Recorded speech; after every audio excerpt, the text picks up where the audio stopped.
Good morning. This is the first of Show Studios' instalments on Milan Men's Fashion Week, and we will be talking about Stefano Pilati's Ermenegildo Zegna. And if the panel would like to introduce themselves.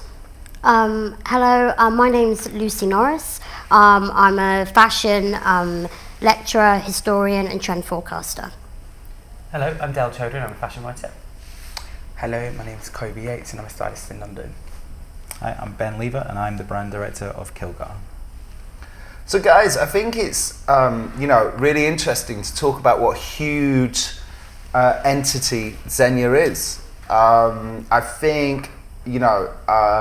think people understand that it's a supplier of much wool and suits to a huge chunk of the menswear industry, but I think that perhaps people in England in particular don't understand what a massive brand it is itself.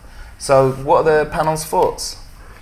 It is a huge supplier of incredible fabrics, the finest sort of, merino wool, 2.3 billion or something in 1 year. But they are the kind of the building blocks of many of the other great houses, designs. They supply fabrics for Tom Ford, for Gucci, all kinds of things. But we don't think of it as a brand, a fashion label. We think of it almost as a textiles manufacturer, which of course it is.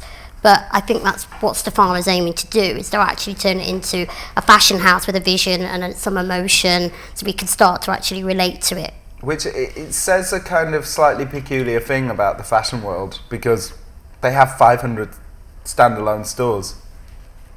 So it's quite strange that we've managed to maintain this ability not to see it. And that they need, they've spoken very frankly about using Stefano for exactly this purpose. Because I think because it has this quietness to it and this luxury, I think the only people that really appreciate it are the people that wear it and the people that shop with the label, and then probably aren't necessarily the fashion crowd or people that are looking at editorials in magazines. And the reason maybe why it hasn't been used for those purposes as well, because it you need to be able to touch and feel and try these clothes on in order to appreciate them. And I think that's something that any sort of digital media format, even a printed magazine, it's very difficult to communicate that level of luxury. And I think that's probably a label like Zegna has been one of those that has managed to avoid any of those kind of modern day pressures. Absolutely. It's very quiet. It's a very discerning quality. It's high quality. And you need to touch it. And that's not a mass. That's not a message that can be communicated at a mass level. It's not going to create brand awareness. People aren't going to want. It's not got the. There isn't much to the visual elements of it. In terms of kind of, there isn't much emotion there. I guess the emotion comes from, like you said, wearing it. Yeah, but there's a quietness to that, of course. Well, it's the biggest menswear brand in the world. I bought it for 2 years for Selfridges, and I think they're really on an interesting journey at the moment, because they've repositioned themselves. They're kind of a much more of a luxury brand now. So, and a couple of years ago, they really lifted their prices, so they're much more expensive now. And I think it's kind of, and now I think with Stefano as well, they've got that, they're going on this kind of fashion journey now as well, which is really interesting. So it's kind of, there's definitely a brand to watch. I mean, in the most obvious sense, there isn't I'm a child of the 80s and of Armani, I guess, and there isn't a suit brand. All the brands have been so desperate to align themselves with rock and roll and with youth culture and with conceptualism and Rubik's cubes or whatever. It is actually quite a really easily understood proposition. So many non-fashion people go, where should I get a suit from? It could be very powerful to be the suit brand. I think from an entertainment standpoint, kind of when I look across kind of some of the most powerful actors in the world and in Hollywood and beyond, I find that actually a lot of them do wear the brand, but I guess that's being communicated from the sort of fashion historians that are being made to take care of their image, and they know that, Zegna is one of the go-to brands to go to for that quality and that luxury.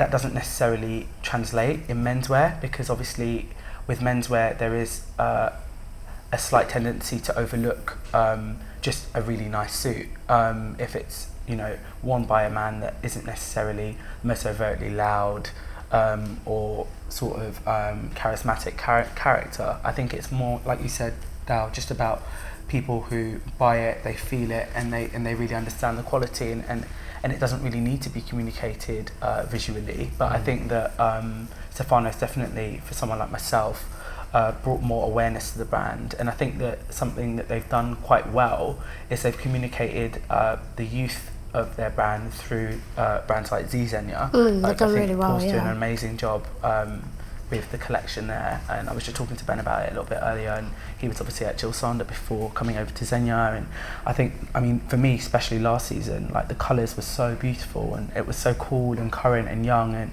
I just felt that that would be an easy way to kind of bring a customer and then rear a customer into wearing Zegna or Zegna Couture. So yeah, I think that they're doing a great job. Obviously they've got Joe McKenna styling the show, which is amazing, and one of my best mates is working with Joe, so I'm really excited to see it as well, see what he's been getting up to while he's been away. But yeah, like it all sounds amazing. Like I can't wait to see it. Yeah. I think last season's show as well was one of the highlights of the Milan calendar. So the soundtrack to the show, the film that accompanied the show as well was fantastic. So it was a really great moment. So it'll be really interesting to see what happens today. So yeah, I like the campaign that they launched. Sort of I think it was end of November last year. What, the video? Yeah, and it was weird with him. Yeah, so weird. I was watching it the other day and I was like, why is he doing this? Like it's very bizarre. Do you not think? I don't know. Has anyone seen it? I haven't seen this particular It's like film. a news report, and like Stefano's like sitting there, and he's like very Italian with his accent, and he's kind of like talking about the band, and I was like, this is so out of character for him. But I kind of like it. It's kind of like they're playing with a new territory. I think that someone like Alba. Oh my God, getting his name wrong. Albaz. Oh my God. Don't worry, we all do someone it. like Alba, him at Longvan has really kind of pushed the boat out in terms of being able to just not take yourself so seriously. And I think that He did the whole Skype thing. yeah, and I think Which that is- it's fun, you know. And I think maybe he's just wanting to play I around. thought there was I read it slightly differently because he's doing a news report, right? You know, he. What could be more, in a way, in our world, what could be more at market than authoritative news? You know, he keeps talking about these are suits for powerful, cultured people. By presenting it as a news report, he's able to, it's like a 1950s advert. I was looking through an old magazine with somebody the other day, and the 1950s adverts almost literally say, if you wear this, women will jump at you. Yeah. If you have this car, everybody will think you're rich.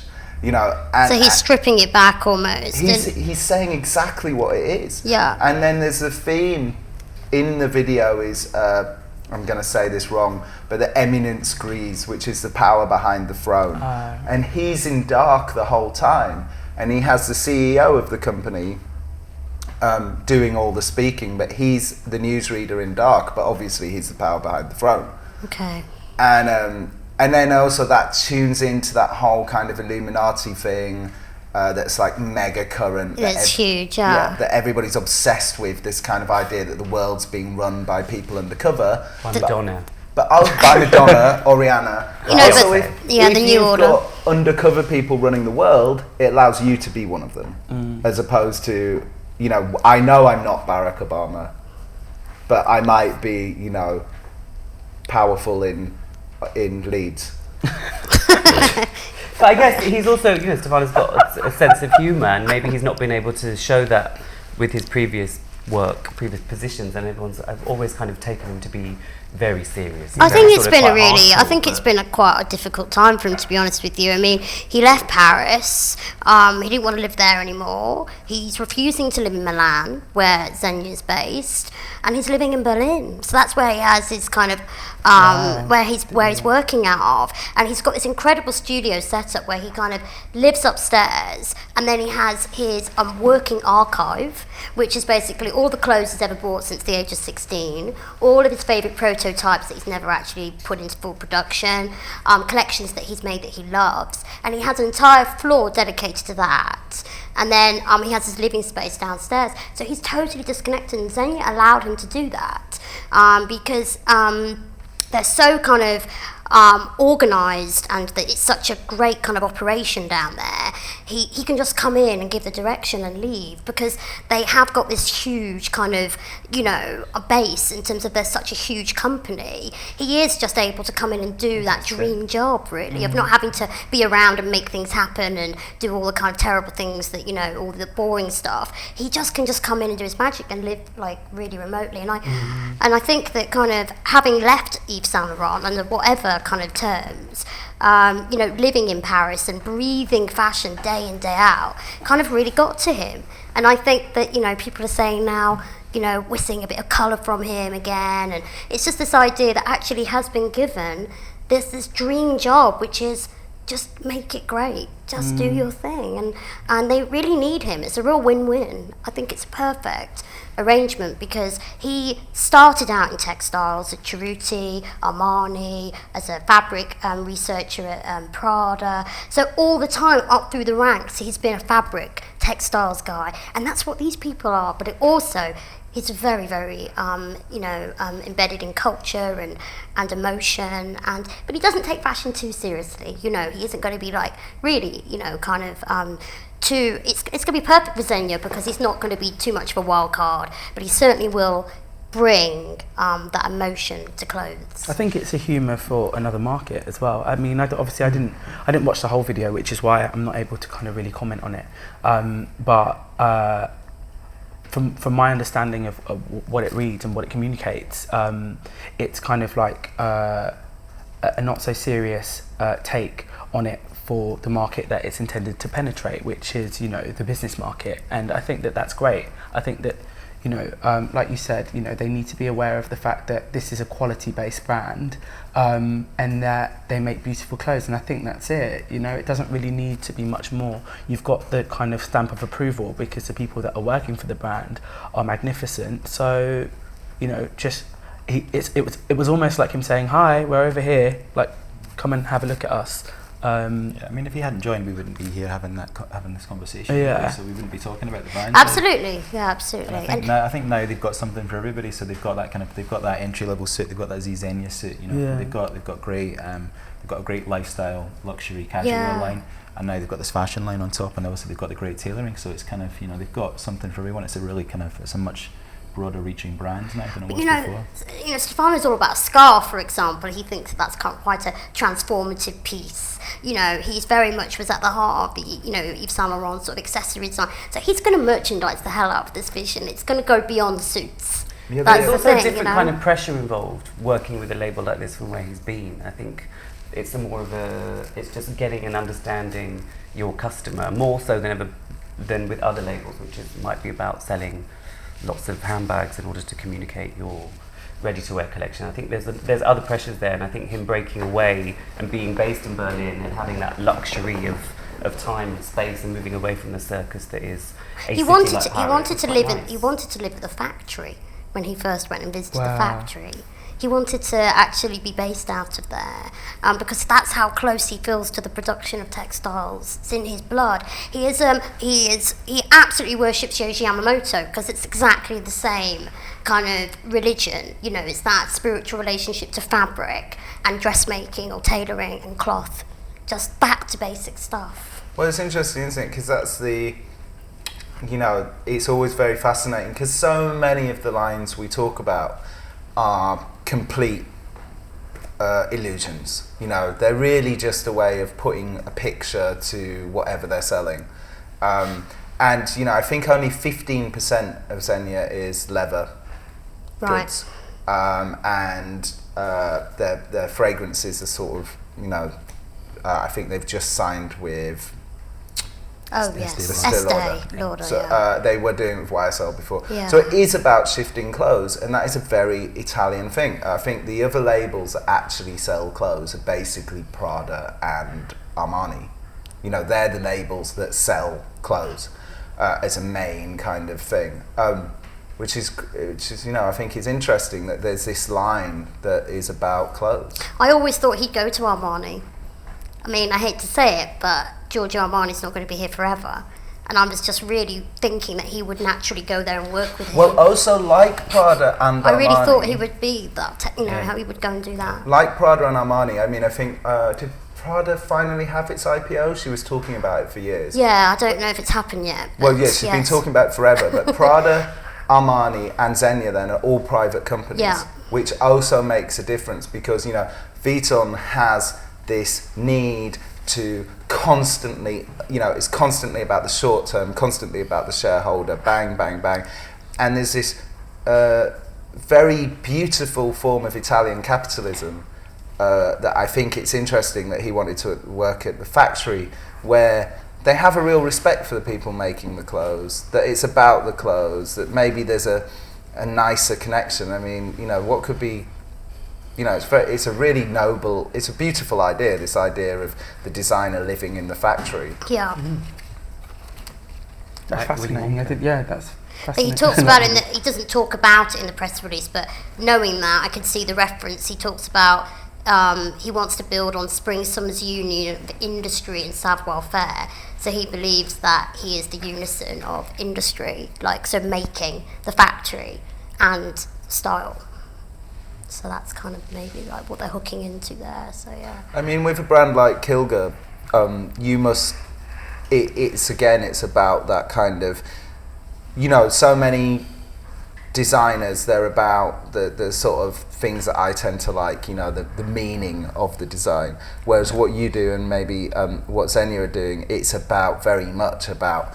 This is my beautiful thing that has been made. Yeah, right? I think it's very much about the craft and about the heritage and.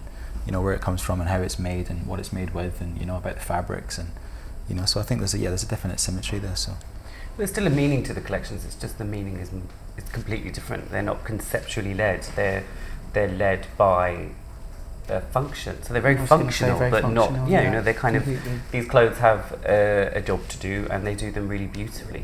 Although very powerful constantly people every Christmas, for example, someone laughs at the Hermes, I don't know, I think there's a bowl you can buy to feed your horses sugar cubes in it, or something like that, and it's ridiculous. But actually, that's made for a reason. Someone will buy it, and there's a similar thing there. I think a lot of people, not just fashion people, but generally when you're looking at a label like Zegna or Kilgour or any super luxe label, people kind of that don't live that life immediately discredit it and think it's really stupid and frivolous. And why would you spend this much money on a coat or something like that? But it's kind of so not about any of that. It's about understanding who actually is going to live with these clothes and who's going to travel with that cashmere double-faced jacket 6 times a year. How is it going to fit into their suitcase? And all of that sort of stuff, which I think is quite technical and functional and really nice and really beautiful. And maybe coming from us being in London as well, London men's collections, that's something that isn't a very big consideration, I don't think, for many designers, because it isn't something that's taught at university, it's not something that's taught at art school. Because I think it gets a bad... What's that, sorry? This idea of just making really nice clothes. Yeah. Because that's not what's going to get you on the front of the metro. That's not what's going to get you... It's not about pattern cutting and having a craft. Yeah, if you look at the way men's collections was, translated in the press to a wider audience, it's all the silly stuff that gets people looking at it. Perhaps that's partly because we don't make the clothes. So our culture is about... our culture is very much about somebody, dancing around, designing something, well, absolutely, and then they send it to China. And their in the Italian culture, they send it. It just makes me want to cry. I mean, it's just. I mean, Sarah Burton was talking about this quite a while ago, and she was saying that nobody wants to be a pattern cutter. She can't find great people that just want to knit and pattern cut and embroider. Everybody wants to be the designer. Everybody wants to be famous. Everybody wants to be the star of the show. Whereas in Italy, there's hundreds of thousands of people employed doing it. So the culture obviously is about, well, not obviously, but that's why it's about the making. Our culture is very disassociated from making anything. Whereas, I find I think maybe it was, but I think we handed all our factories over to China, and then they'll probably put their prices up and we'll be snookered. We have absolutely been very short-sighted in closing what we have closed and not investing in our craft. Also, I think in the last couple of years we all probably got quite sick of this whole Made in England tag, and I think it was misused by lots of brands. So probably along with that came the death of people that actually are manufacturing in England, there are hundreds of designers working very, very closely with British mills in exactly the same way as Stefano is in Italy, but those designers choose not to talk about it because it's almost kind of it's a bit naff, uncool. Isn't it? It's naff. But because for a while it was used as a massive selling point to try and hit the Asian market, now it's kind of, it's those. But you're right, it needs to be something. It's like being eco, but don't talk about being eco. Exactly. Well, I think, the other sort of exciting thing, I think Italy will always be exciting for being about being made. And actually, one of the very interesting things about this conversation is, I'm sorry, I forget the guy who runs the company's name, but he was saying to Imran Ahmed, who's coming in tomorrow. Gildo. Gildo Zegna. Gildo Zegna. He was saying to Imran that it was the first brand. It was the first made in Italy. It was the first company to brand fabric. So they had a huge amount of success in going out there amongst the world and being the first. And the people they were competing with, guess who they were competing with? Guess who were the kings of that business? It was us. It was Leeds. That's where wool came from. And they were going out there and they were taking wool from the British Empire and they were marketing it, as an Italian thing, made in Italy, and they were the inventors to some extent of that whole idea. So I think that's really interesting itself. Yeah, I'd be interested, Ben, just at point of retail. Obviously, when we're in the creative industry, stylists and writers and storytellers of any type, we're very interested in the meanings, and obviously all these shows have so many references running through them. But if you are, say, with a customer and you're talking to them about a Kilgour suit, do you really feel that, what is the difference between Zegna and Kilgour? Do they have an affinity of any kind of brand, or do they just feel they know what feels best? And there is, we forget that we're in this bubble, you see. I think that we kind of sort of overestimate the great British public. Everyone gets the nuances between Zegna and Kilgour. And it's like the average guy that's got a lot of money isn't necessarily the most style savvy, discerning customer. He just has a lot of money and he wants to look good, So we use a lot of English wool, so most of our fabric comes from England. So the English fabric is very different to Italian. So you get like a much drier sort of handle to like an English fabric, whereas the Italian fabrics, like the Zegnas, have a little bit more sheen. They're a little bit lighter, a little bit softer. Okay. So there's quite a difference in the tailoring from that sort of perspective. But Zegna's always been quite a kind of an innovative. I think they were the first people to open a store in China. Right. And now they've just 1981. And they've just opened. Wow. I think they're just about to. They've opened in Nigeria now as well. Oh well, that's it's like one of the first fashion brands to go to Africa. It's all about Africa. Yeah. That's why I loved that whole the whole video, because it was about this is what the most powerful people in the world wear. Who in China was wearing? Who in China? 'Cause I love power. And who in China was wearing it in 1981? Who is going to buy a $4,000 suit in a communist society where 5 years before anybody wearing a suit was sent out to the countryside to be re-educated through labour? Only dark lords of the universe. So, So his kind of the man behind the throne. You love all this kind of stuff. Love it. Mining into all that kind of stuff. It's great. Yeah. That's like... He's obviously trying to bring mystery to the brand. It's all a little bit tongue-in-cheek, isn't it, of course? Yeah. But who doesn't want to be, powerful? Yeah. I want to see it. I want to see it. Is it ready? I think... see it. Yeah, we're ready to go if you are. Yeah, we'll have a look. Are we talking... You mean the video or the collection? Yeah. Oh, you want to look at the... That's why we're here.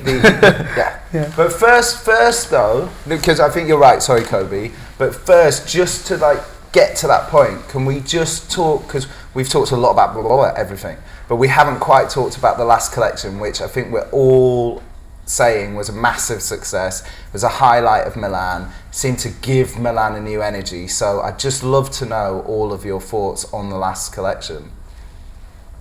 I think there was a lot of his personality in the clothes and the silhouette, and in the colours as well. But I think it's kind of, when you're dealing with something that's so expensive, it's kind of whether that silhouette and those shapes are right for that customer, and how that's going to actually relate to retail. When his silhouettes are so expensive. Yeah, because the they're silhouette, right for him, because it aren't they? was very him, wasn't it? It was quite like the shapes and everything, the wider. I think the for wider me, pants. I mean, he's the one menswear designer that I can kind of. It's almost him walking down the runway.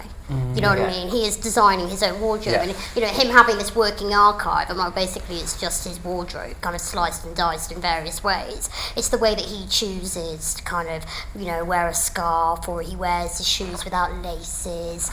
He has all these certain things that he doesn't like. Buttons so you can roll them up, and it's just him. It's very styled in his kind of way. It was very relaxed and. And that's kind of that feels positive in a really, really like young kind of way, because just feels kind of relevant. I think it's character conscious. It's Yeah. like he's considering. No, do you know what I mean? No, tell me. As in, he's considering that a person has a character, and it's not really actually about the clothes. When you're taking pictures of people on the street, or you're taking pictures of a person, you want to communicate the emotion behind the image. You don't want to communicate, just the actual piece of clothing that you're wearing. And I think that's one thing that Stefano really kind of pushes. And I mean, even when I think about my kind of connotations of style and what it means to me, it's never really about a garment. It's about usually the personality behind the person, and their thoughts and how, just because, for example, someone just a random example, someone might always just get a bit hot, so they always kind of roll their sleeves up, and that becomes embedded into their style. Like when you see, for example, if it was Susie Menkes, you would always see her with a rolled up sleeve, and that kind of becomes a thing, and I think that he kind of thinks about those sorts of processes of clothing when he's styling, as opposed to just making a functional jacket. And I think that that's really interesting. That is something that I find really, what you would really do with it when you're wearing it. Yeah, and just I think that it doesn't always have to be perfect, and that it's not about perfection. It's about characters and personalities. He's a big fan of the broken suit. He's big on deconstruction. Yeah, right? so he kind of never wears the jacket that goes with the trousers. And, and he's kind of like, so his last runway show was full of broken suits, because that's how he dresses. So, and for him, I think he feels that, that's kind of almost a way to sort of show off that you have got more style, that you're able to break a suit up. Because come on, like head to toe full looks, then that's not stylish, not cool. That's just fashion. Unless that's it's money. a full navy look, that's fun. A full navy look's kind of cool. Yeah, I think for all this talk of power, though, I think the last collection, and probably this one, I hope, has a real sort of nomadic kind of spirit behind it. It's very, it's like the sort of traveller. Yeah, the way that it was tied. Tim Blake used so the right. word languid, which is beautiful, like lovely rolling, languid, syrupy word. Languid. Yeah. But it is that very, although it's powerful in a really, really sort of unconscious way. And that's what I'm hoping to see more of, and what I really enjoyed with the last collection. Yeah. Okay, let's look at the the video, the collection. Thanks, Kobe, for getting us there. Cheers, That's mate. good. Oh, packed. It looks like a cinema. Amazing. Yeah, they look like they're facing. Sorry. It looks like an old school cinema. I think is it okay for everybody? Yeah. Yeah.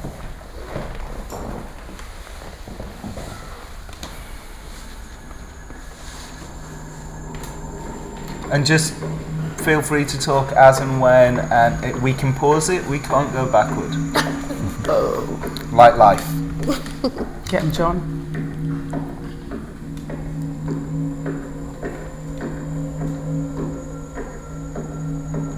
There's a matching suit.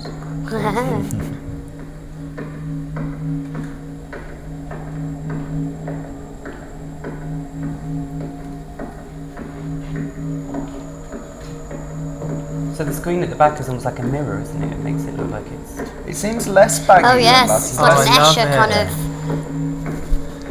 of. It seems less wide than last time. It looks like a Prada catwalk. He loves Prada, by the way that it's all mirrored. Also the lack of music, that sort of... Well, not the lack of, but Dramatic, the isn't it? quietness of it. It's mean. It's quite serious, isn't So it? mean, Yeah. yeah. Well, I think it's nice to have something that isn't sort of a bit sort of disco bum happening in Milan.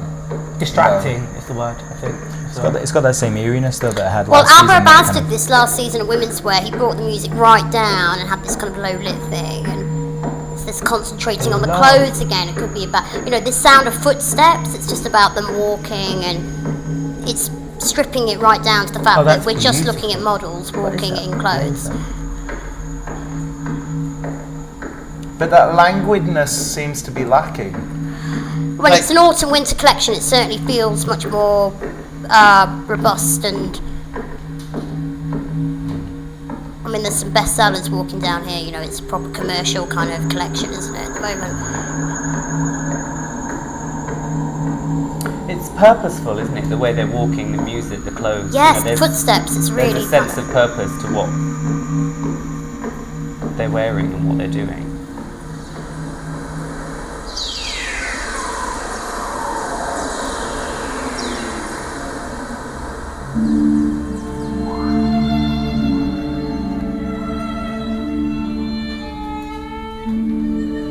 There's a scarf. What a scarf. Tucked in the back.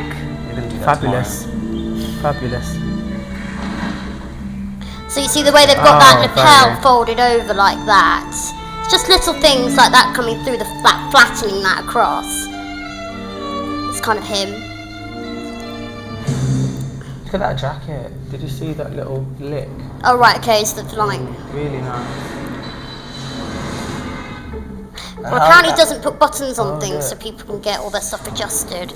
As an ex-buyer, how are you perceiving this collection? Yeah, I mean it's very. I mean the colour palette's much different to last season. It's much more. It's very easy. It's very commercial. Things seem to be getting a little bit more oversized now than they were to begin with. So the silhouette was good. Some of the lapel shapes are quite interesting. The double-breasted waistcoats, the layerings are looking very good as well. I mean, Stefano loves a big coat. It's that idea of the power of a big coat. So yeah, he seems to be somebody who is worried about being cold. I'm worried about being cold. Oh yeah, no, he loves big silhouettes. I love being warm. It sounds silly, he loves but big silhouettes. Worry about being cold. When he first went to, in Saint Laurent, he was doing those big, huge silhouettes. That's taken a bit too far.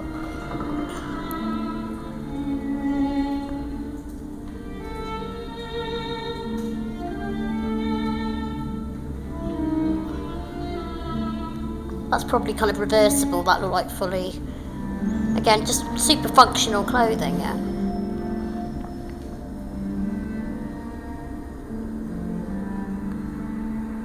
Dal? It feels very safe. Oh, no. To me. I'm not as keen on it as the last one. Well, no, I mean, I'm kind of grasping onto the show notes, thinking about astronomy, and I can see this in the background, and this has got something to do with the music and everything. And always kind of, I'm looking for a concept, and I'm not seeing it through the clothes at the moment. I'm just kind of looking at what's going on in the background and the set design and the music, thinking, when's it going to pop? When's something going to arrive that feels like it's going to lift? Have we seen much knitwear yet? There was a few roll necks and things, but not much. Yeah. There was like a really weird like sort of cow neck thing that like went around the neck. It was a scarf. It was almost wrapped around and it came dripping down. So before the show, Nick showed me an apple with by an artist, Pistoli, that is something to do with this show with a bite out of it. Oh, okay. So there's obviously some sort of temptation, Adam and Eve, opening awareness kind of theme going on, but I'm not sure what the connection is. The doors of perception kind of sin. Well, it's Lucy's comment earlier as well, is kind of how much will the customer care about that painting? And how much does it need to... I was going to say. Yeah. It'll certainly get it. If this is your function, how does that correlate to your customer? Yeah. Yeah, he hasn't embedded the concept into the clothes as yet. I mean, I'm not seeing anything apart from just commercial great clothes that, It feels more like a traditional Zegna show than maybe a Yeah. Pilati show. I was going to say. But the last one was it's so funny because the last one was such a massive success, seemed to be establishing such a new voice. Breaking ground. Dinosaur cardigan. That's interesting.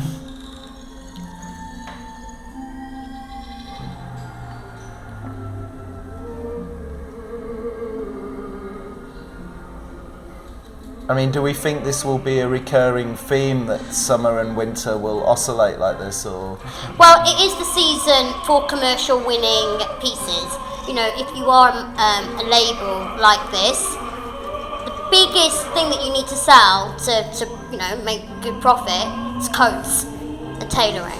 And so it's a big season for coats, of course. So it's very, they've lost a little. Oh wow. They have. That's amazing, isn't it? Managed to work the scarf into the coat. That's fantastic. Oh, like fully fashion kind of short actually. collars, yeah. I mean, that's the thing, we're not up and close, and if this is sort of supposed to be sort of couture and you're supposed to be able to wear the clothes, touch them, I mean, it is very, like again, this is kind of an example of what we were talking about before. This is maybe why Zegna hasn't translated before, because this is kind of what we expect Zegna to be. And there is an emotional pull there. It's great, beautiful clothes, and if you had a spare few thousand, you could go out and buy some pieces. But is that enough when you want to be a fashion label? You know? Yeah, absolutely. That's maybe something.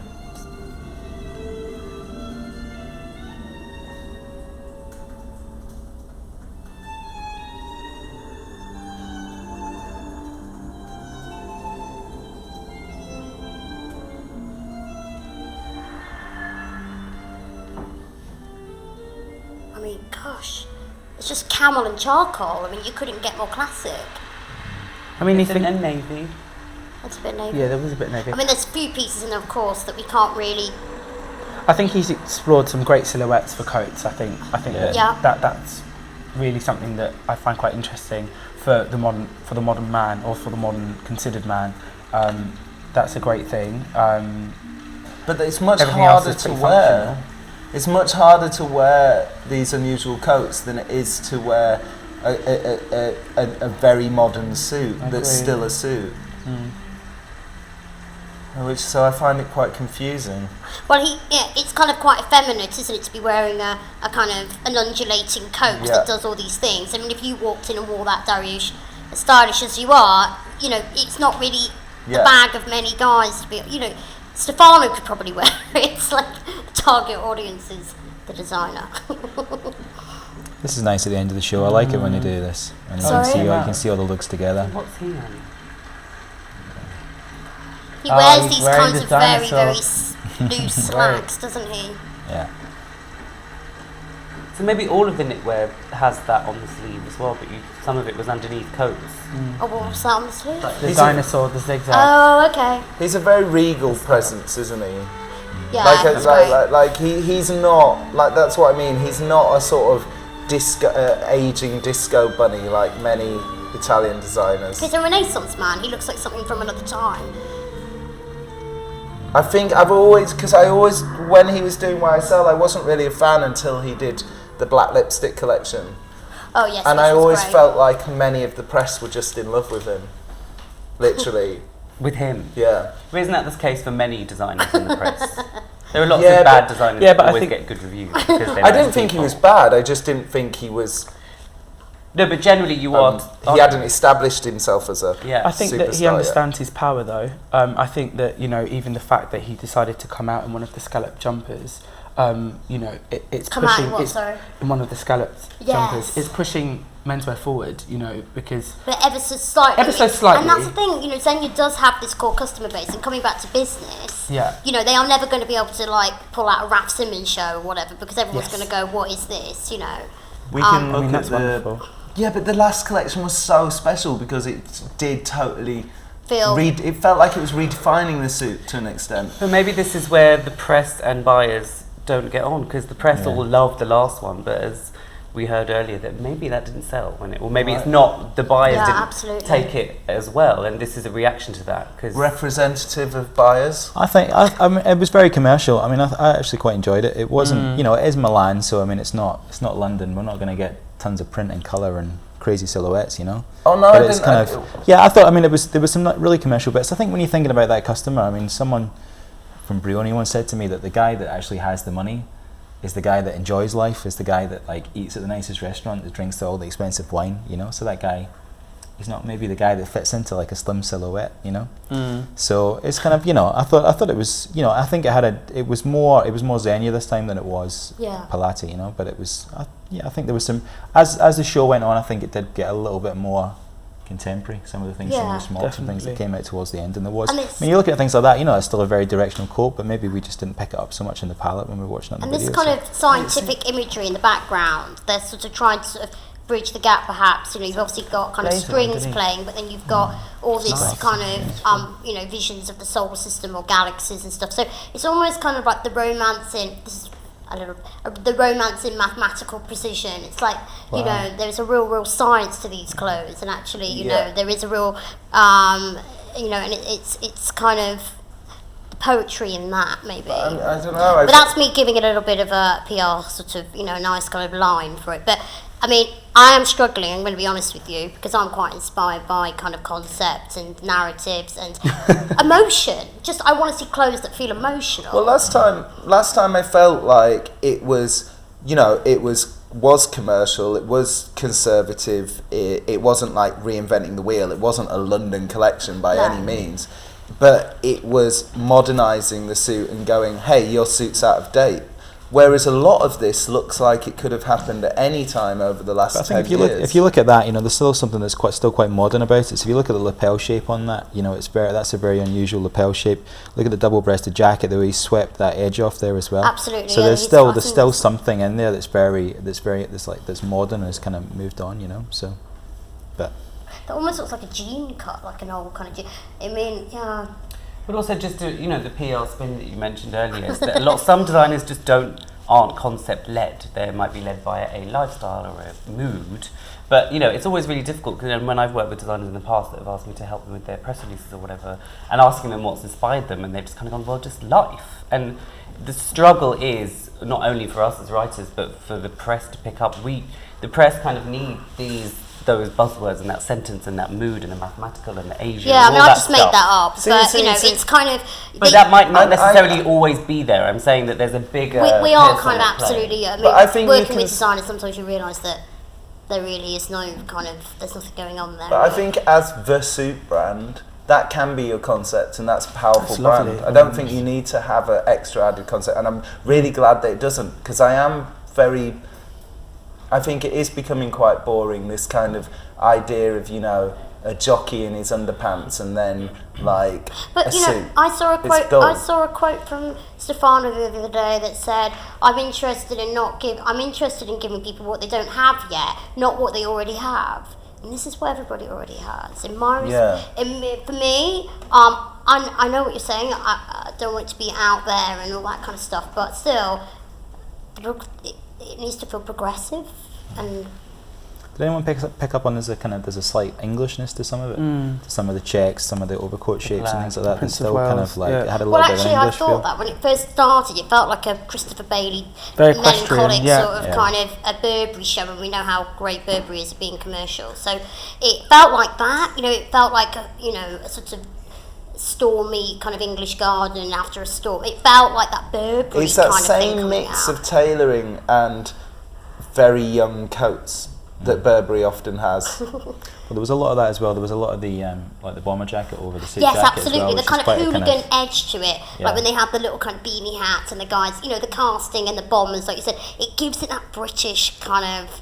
That's a very Burberry look, isn't it? And I think we have to consider as well that Burberry obviously we look, do yeah. have Joe behind it as well. So there is going to be that from the casting side and consultancy and from the styling, and you know there is going to be that influence, that mega influence from Joe McKenna, where you do see a British spin. Oh, of on course, Joe's Italian. done it. Of course, so yeah. I mean, But see, is that a trouser or is that It's a scarf in the middle. Is It's that- a what do you mean? It is trousers. Yeah, it's trousers. Because it's so dark, it's hard to see. I don't know, it looked like it could be kind of a bodysuit or something, yeah. because you can't really see the waistband, but actually the scarf's Yeah, it could be. in the way. And it's also, is it green? It looks like Green and Yeah. There's blue. lots A of dark like green dark kind of aubergines, because I mean, I think there's lots of little variations of colour, but we obviously saw all look like a massive darkness to me. Got any other images? Oh, okay, loading. Actually, I don't even remember seeing that. What's there's been a lot of check Yes, in great lots scale of flags, lots yeah. of shows. Okay, yeah. What do we think of this? Just sells. I mean, I just think that again, it feels very English again, and it just.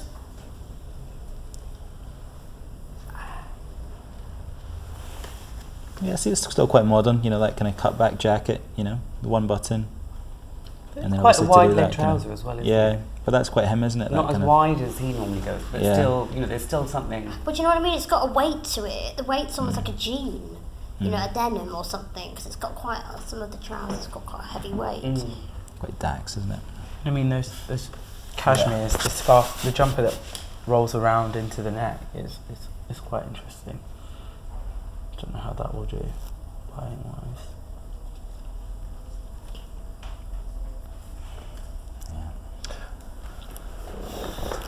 Rushing out to buy it. I think I just wanted more suit.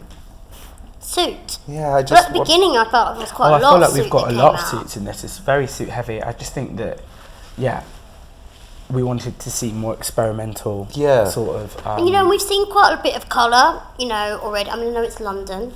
Okay, it's not Milan, so we'll see.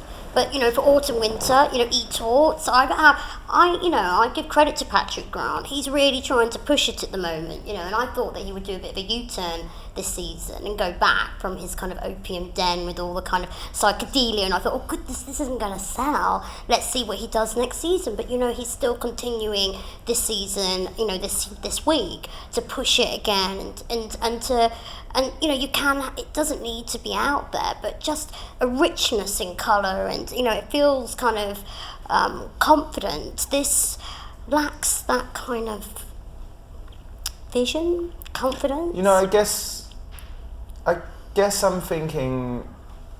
You know, one of the panelists that unfortunately couldn't make it was Anthony Price, and when I think back to you know, Italian fashion's sort of first golden age, and the way that Versace was actually about suits, you know, at the beginning, and Armani was about suits at the beginning. I think it's a bit of a wasted opportunity to not really push that as a big, you know, the starting block of a no, collection. look at even Dior Homme all those years ago. You know, the way that helped redefine everything. Well, the shapes. And the last show really seemed to be pushing that as an idea, and it was exciting. Yeah, I mean, I think menswear's come such a long way though in the last sort of 5 years. I think, you know, it's opened up. So I mean, menswear for me. I mean, I've only really started looking at menswear in the last 5 years. Before that, it was just for me. What I did see of it all looked the same. You know, I'm not saying it was, but it's certainly lifted and it's certainly become much more kind of influenced by concept and moved towards that kind of women's wear. You know, a lot of the menswear and women's wear shows share the same narrative, you know, and it's... Kobe? I think we'll maybe, just throwing it out there, we might see the full picture once Z Zegna as well has been shown. Maybe we'll get the full scope of kind of what the brand is trying to communicate as a message, because again I think that there's something that could be explored in terms of colour. Yeah. We saw a lot of colour there, like a lot of blush, a lot of pastels in last season's collection. Yeah. And so I don't know, I think that, I mean, it is interesting. It's interesting in a considered way. I mean, obviously, none of us are that massive dark power that you speak of earlier on. So I guess it's not really aimed at us as well, which is interesting in itself. But the fact that it's engaging us, is what it's intended to do. I think That's very true. It's not aimed at us in But the what I least. think is fascinating is that I think what's fascinating is that as a group of people, as an age, as a people watching as well, is that we seem to discredit navy, green, aubergine, brown as colours, because we're saying there's no colours, no colours. There's loads of colours. Yeah. Actually, for me, this is for someone that only really wears that palette as well. Some of these looks are a real education in how to put very similar colours together. There's one look that all look like the same sort of blue, but actually when you're looking every single piece, there's 5 pieces in one look. They're all different shades of blue and navy. And that I think that's not easy. And I think very readily because it doesn't have that instant, there's no bright colour. But I get always really frustrated when people are like tweeting that shows there's no colours, no colour. They're all colours. Yes, absolutely. But for me, maybe I would have loved to have seen this as all block colours. I think that's where the check and the plaid are not really. That's what made it feel very menswear traditional, like everything else. I think if this had all come out, the last couple of looks, in the camel and the black, the black model in head to toe black. That impact. Because all you're then looking at is silhouette, and I think it's Yohji Yamamoto who says that's why he likes working in black, because that's all you ever see. And I think if this was all in one tone, I would have loved it. I still like it now, but there's something about that. The reason this doesn't appeal to me is on a consumer level is because of that check. I think he's cleansing the palette. I think I might have read that he was planning to do that somewhere actually, and this is his idea of cleansing it. And you're right. I mean, they are all nuances of colour. I think that it's only when you sort of sit with the images close up and you're able to sort of look at them and pick them out, would be quite amazed. And he did, consciously reference and talk about last season the different Pantone colours that he showed. Colour's very important to him. He understands colour. But you're right. I mean, there will be lots and lots of clever variations and sort of monochrome kind of variations in terms of different shades. Yeah, I think if you actually got to see the collection, you probably broke it down and you felt the fabrication, because some of the fabrics that you mentioned, like the Vicuna and things, were really amazing. So I think when you probably broke it down piece by piece, it'd probably actually be quite a lot more interesting than it came across in the show. That's always a massive difficulty, isn't it? And we're not in a showroom. These are clothes like couture that needs to be even under show lighting as well. I think the tonal palette would have been a lot more kind of visual under the show lighting, walking down the runway. It might. I mean, I spoke about this in an earlier instalment, and from an idea that Charlie Porter was pushing of, we really need to think about what's happening with the show versus the showroom, and how now in the age of the internet, whether because we are missing so much information, and especially how these clothes will be digested, because they are quiet clothes. They are sort of velvet gloves for iron fists, and they, it is all about how you wear it, how you and what it, like you're saying, what it's made out of, and the details. But we're living in a world where like tactility is a rarefied, sense. So we're not really touching a hell of a lot anymore. We're looking at it. Do you know what I mean? So this is kind of testament to that. We're looking at it, and we want, like you said, a feast for our eyes a bit. But we're not actually with the clothing. We're not touching it. So therefore, we don't understand it fully. But the men that wear this will be all about how it feels. Absolutely. Yeah. I think what you find as a buyer as well is that actually buyers now we put all of our money into pre-collections. Yes. So the shows aren't really as relevant or as important to us as it was. Obviously, we need to see what the trends are and we the feeling and what's going on in menswear. But it's kind of, for me, shows need to be shows. I enjoy the shows that are most visual, like with the film, with the music. Right. So it's kind of something. So like something that's really like Dree's last season with Santana's wife playing the drums, like the Rick Owens show last season with Winnie Pooh. Those things that are real shows. I think that's what. So you're using it almost to kind of. It's almost a bit like trend forecasting. It's kind of like, sort of a show that is really, really making a memo for the, for the now, for the next, or whatever. That actually you're there and. Why are you buying into pre-collections? Because if you buy into pre-collections, you get it earlier. So if you get it 2-3 months early, you've got 2-3 months longer to sell it. So the longer you have to sell it, the more you sell. So the higher the sell-through. Pre-collections. I spoke to one designer and they were like. 75% of our sales are from resort. from Cruise. Yeah. Is Because it it's on also sale from November until May, so it's like Yeah, you can. huge. Yeah, right? but And the it's pieces are sometimes better. I prefer some pre-collections to mainline because there's less fuss and, there's less fuss. It's not about getting press. They actually go back to doing what they do really well. They sit back on their signatures and they kind of, give us a few greatest hits, maybe spun with a bit of the next. And I like it. Yeah, even brands like Lomband now, Lomband, when I was buying for goodness. Harvey Nichols, I used to spend 80% of the money on pre-collections. Incredible. And then the show, you just be going and you go through the show, pick out your 2-3 favourite looks, and Yeah. that's all you'd have, So, I like the little kind of the polo shirts. It has definitely got this kind of it's got this kind of little kind of British kind of little signifiers coming through in terms of And Joeisms. one of the things that I find possibly interesting is that, the idea of updating Italy, because there is this set of designers that rose around 1980 that are just stuck there, as the powers. And so Stefano, obviously, he could be one of the people to lead the kind of revolution, really, of the changing of the revolution's a ridiculous word, changing of the guard. Yeah. And obviously being based in Berlin, nobody really runs a successful label out of Berlin, but Berlin is the tech capital of Europe. I mean, how dark is it in Berlin? I mean, look at all these clothes. I don't see anybody wear any other colour than black in Berlin. So maybe it's had an impact as well. It's very true, I mean, when I went isn't to Berlin, I felt like a flower fairy in comparison to everybody else. Had pink hair, pastel Miu Miu earrings. I was like, this isn't the place. It's very true. It's full of sort of delicious boys in navy and grey. It's so serious. But it's so cool. It's funny thankfully. what you said about us often expecting a feast for our eyes. Yeah. Because often when you go to a feast, you don't actually eat. And it's exactly that same concept with clothes. Like, you'll see all of these amazing pieces in a collection. You'll be like, oh, did you see that plastic? It was gorgeous. Did you see those colours? And it's like, well, I'm not buying any of it. I it's just so want true. That's a navy good point. and black and white and camel. And that's exactly what he's doing, and it's all going to sell the fucking hell out of everything. And he's doing what he's intending to do, and I think that in itself is interesting. He knows that these palettes are dreamy and to die for, and it's what everyone And kind also of coming wants. coming back to what we were saying, Dal, about Yoji. If this was Yoji, we wouldn't be panning it right now because we understand Yoji and we respect him so much that we know he only really primarily works in red, white, and black.